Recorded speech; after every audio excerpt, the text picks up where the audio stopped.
हेल' लोगोफोर गिबियावनो आंनि गोदान ब्लगआव आं गासैखौबो बरायग्रोना लाबाय लोगोफोर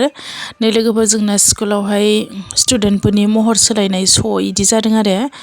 ओमफ्राय आङो बेखौनो नोंथांमोननि सिगाङाव एसे लाबोबाय लोगोफोर नोंथांमोना मोजां मोनोबा जोबजासिम नायलांबानो जाबाय दे सोंदो फैदों आङो मैनागुरि गामिनिफ्राय फैदों मैनागुरि गामिनिफ्राय दालाय बबेयावहाय माइ गायनो थांगोन आङो राजु मोनानाव माइ गायनो थांदों राजु बे राजुआलाय सोर सासे गोनां गिदिर आरो माने बेनाव गोबां बुरजा हा दङ माइ गायनो लिंहरदों आरो ना खाथियाव खोनायाखै देनाय खनसे गायना खिन्थानाय माइखौ माबायदि गायो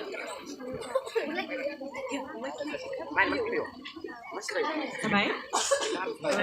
मा माइ गायगासिनो माइयाथ' गोबां बेलेग बेलेग थायो नंगौना नङा खाथियाव ला दा नोङो मा माइ गायगासिनो मानि मा जोलै जाबाय अब्ला थांदो आलासि जानो फैदों नोंनि आब'लाय मा हारिनि आंनि आब'आ बर' हारिनि आब'नि बिनानाव जानानै होनबा नोंबोथ' बर' हारियानो ना बर' हारिनि सिख्ला जानानै होनबा गाननायनि स्टाइला एसे बेलेग गैया मानोना आङो टाउनाव थायो जोङो बर' हारि महरै जोङो गामियाव थानाय समाव बा बाहेरायाव थांबाथाय जोङो गाव गावनि हारिमुखौ बावगारजोबनो गोबाव जासिगोन साख्रि मोजाङानो होमबा बाजैया गोसोथोनायफोरसो दङ नामा इसिनिखौ लायनांगौमोन गैयाना अब्ला नावरखौ मादो ना नङा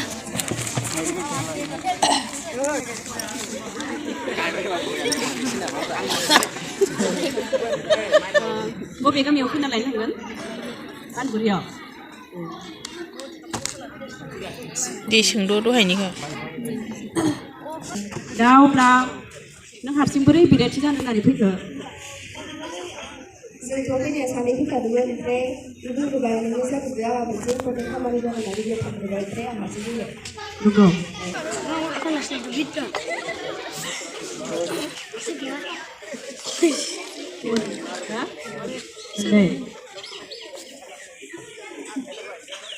दे जासिगोन दे अब्ला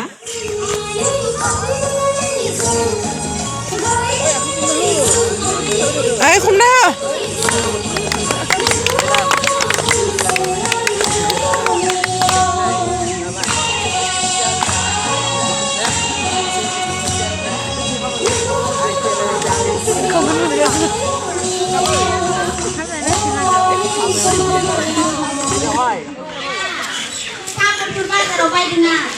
बेसेबांमोन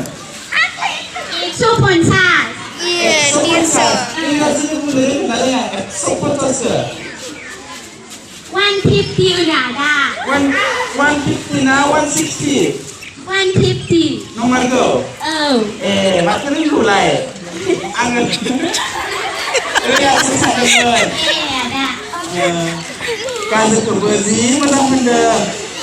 ओमफ्राय दावराय मा लादों fita dong ada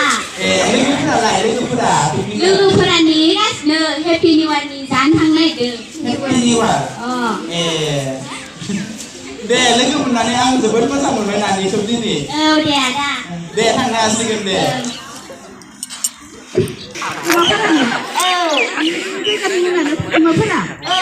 मारै जाखो बिदि ना माबोरै थाखो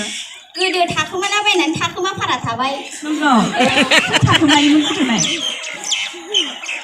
बेखौथ' आं मिथिला आंबो बांद्राय लास्टाव जोनोम जायाखै नालाय नोंसोरनि गामिनि माबाफोरा सिख्लाफोरा बे सेंग्रा समायना नुयोब्ला थाखोमा बेनिखौ थाखोमा जादों बिदिसो होननाय खोनादों आङो जानो हागौ नंगौ माबिनो नंमा थांगौ बे बहाथो थांनो नागिरदों नोंलाय आं एसे पार्टि जानो नागिरदों लोगोफोरजों 1 2 3 4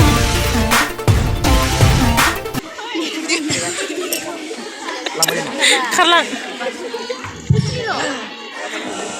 बासु बेखौ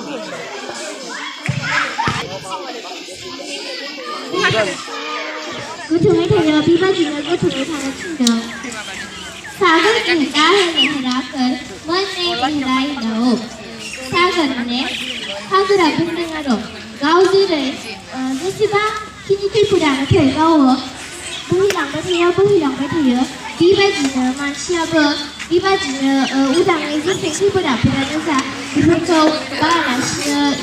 गोथौयै थानांगौ आरो बेबायदिनो साबायखर थाबाय गावनि फरायसाफोरखौ माने आसा खालामो नोङो माने गोबां सासे माने मोजां फोरोंगिरि बा इयुनावबो बेफोरबायदिनो सासे जेरैबायदि गथ'फोरखौ मोजां फोरोङो बेफोरबायदिनो इयुनावबो मोजां फोरोंलांबाय थागोन आरो नोंथांनि फोरोंलांनायाव माने नोंथांनि गथ'फोरा बा स्टुडेन्टफोरा सासे मोजां मानसि जानो हागोन बेखौ आसा खालामो साबायखर थाबाय दा नोंथांना बे क्लासाव लेट जागोन लोगोफोर आङो नैबे स्टुडेन्टनि मोसानायनि गानखौहाय होनो हायासै आरो मानोना कपिराइट फैगोन ना बेखायनो आङो बेलेग मिउजिक होनानै होबाय लोगोफोर नोंथांमोना अननानै गाज्रि दामोन बियो गथ'आहाय गोरबो खनायाव मा दं होननायखौ मोसादोंमोन आरो ओमफ्राय होनोथ' हायाना कपिराइट फैयो बेखायनो आङो बेलेग मिउजिकखौ आङो सोनानै होबाय आरो लोगोफोर अब्लाबो नोंथांमोना नायगोन होननानै आं मिजिंथिबाय